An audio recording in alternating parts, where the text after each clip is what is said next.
Today we begin in Bangladesh. The country is seeing fresh political tremors after a tribunal sentenced ousted Prime Minister Sheikh Hasina to death for crimes against humanity.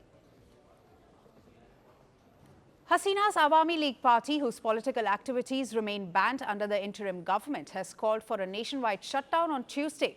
Meanwhile, streets across Dhaka are heaving with a mix of anger, jubilation and heavy security. Bangladeshi media reported that 2 schools and at least 8 vehicles were torched in 5 districts of the country on Monday. Meanwhile, in Dhaka, anti-Hasina demonstrators marched with national flags, chanting slogans against the former leader. Armed police in full riot gear lined major intersections as fires burnt on the roadsides and explosions echoed in the background.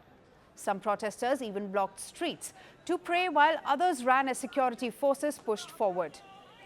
The country remains split between those who see the ruling as overdue justice and those who see it as political revenge. Listen in to some of the reactions coming in from capital Dhaka. We will not keep this place anymore. We will flatten it up. We don't have any problem with the law enforcement agencies. I demand that they let us do our work. Then we will go home peacefully. I think this is the first step to bring justice to the families of the martyrs. But final victory will come when we will see it happen firsthand.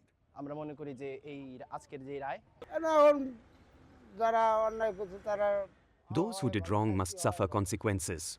That's what we prefer as citizens. Now, the court found Hasina guilty on 3 counts: incitement to violence, order to kill protesters, and failure to prevent atrocities during the last year's protests that led to her ouster. But Hasina insists the tribunal ruling is biased and politically motivated. Her party says the trial was rushed, unfair, and conducted without ensuring a proper defense. The Awami League maintains that a trial in absentia with a state-appointed lawyer cannot deliver justice. On the other hand, international reaction is measured but significant. India says it has noted the verdict but remains committed to the best interests of the people of Bangladesh. The UN said it welcomes the accountability for the victims of last year's protests, but said it regrets the imposition of the death penalty on Hasina. Handing down of verdicts today by the International Crimes Tribunal against Bangladesh Prime Minister Sheikh Hasina and the former Home Minister on charges of crimes against humanity is an important moment for the victims of grave human rights violations committed during the suppression of protests last year. We also regret the imposition of the death penalty, which we oppose in all circumstances. Security has tightened across the country. Armored vehicles patrol the capital, checkpoints have multiplied, and officers are stationed around government buildings. Dhaka has witnessed a wave of crude bomb attacks in recent weeks, targeting infrastructure linked to the interim administration. The government says it's working to maintain calm, but analysts warn the coming days could become a flashpoint. These developments come in the backdrop of national elections that the interim government, led by UNIS, says will be held in February 2026.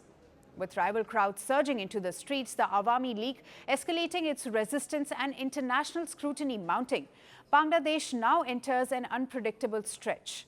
Whether the country moves towards reconciliation or deeper conflict may hinge on how the next few days unfold. They promised glory. They delivered fear. They shaped nations. They scarred generations. From brutal purges to propaganda machines, from stolen power to violent falls from the throne. Welcome to The Dictator, a series that strips away the myth and then exposes the men behind the tyranny. History remembers their power. Firstpost reveals their truth.